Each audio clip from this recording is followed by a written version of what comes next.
5 berita terpopuler hari ini, Kamis 15 Januari 2026 di Bloomberg Technos Flash 5 yang pertama, ESDM pangkas produksi nikel 2026. Kementerian ESDM memastikan target produksi biji nikel Indonesia pada RKAB 2026 akan dipangkas signifikan, yakni di kisaran 250 hingga 260 juta ton, turun dari target tahun lalu sebesar 364 juta ton. ESDM menyebut penyesuaian ini dilakukan agar sejalan dengan kapasitas smelter nikel nasional. Kebijakan tersebut langsung berdampak ke pasar global di mana harga nikel sempat melonjak hingga 18.000 dolar Amerika Serikat per ton. Pemerintah menegaskan pengendalian produksi ini ditujukan untuk menjaga keseimbangan industri dan nilai tambah nikel dalam negeri. Kedua, pemilik Sido Muncul pertimbangkan jual saham. Pemilik Sido Muncul, produsen jamu terbesar di Indonesia, tengah mempertimbangkan opsi melepas sebagian saham perusahaan. Keluarga Hidayat yang menguasai sekitar 78% saham membuka peluang menggandeng investor strategis. Sido Muncul menyebut langkah ini bertujuan membawa perusahaan ke level bisnis yang lebih tinggi. Sejumlah sumber menyebutkan keluarga tengah berdiskusi dengan beberapa bank dengan estimasi valuasi perusahaan mencapai 1 miliar dolar Amerika Serikat. Meski demikian, manajemen menegaskan tidak terburu-buru dan fokus utama saat ini tetap pada peningkatan kinerja perusahaan. Ketiga, ekonomi tumbuh, industri media diproyeksi cerah.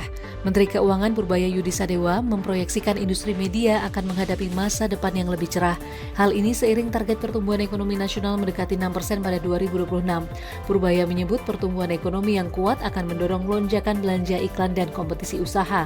Untuk mendukung target tersebut, pemerintah akan mempercepat realisasi belanja negara dan menekan kementerian serta lembaga yang lambat menyerap anggaran. Secara fiskal, pemerintah juga membentuk Satgas debottlenecking guna mengurai hambatan investasi dan memperbaiki iklim usaha. Keempat, insentif otomotif 2026 akan dievaluasi. Pemerintah akan meninjau ulang kebijakan insentif otomotif. Pada 2026, Menko Perekonomian Erlangga Hartarto menyebut sektor otomotif telah menerima insentif senilai 7 triliun rupiah dalam 2 tahun terakhir. Erlangga menilai investasi otomotif khususnya kendaraan listrik sudah menunjukkan tren positif.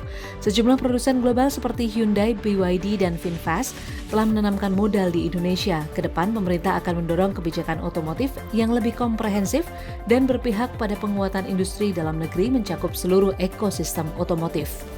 Kelima, KPK telusuri duit korporasi kuota haji ke Ketua PBNU.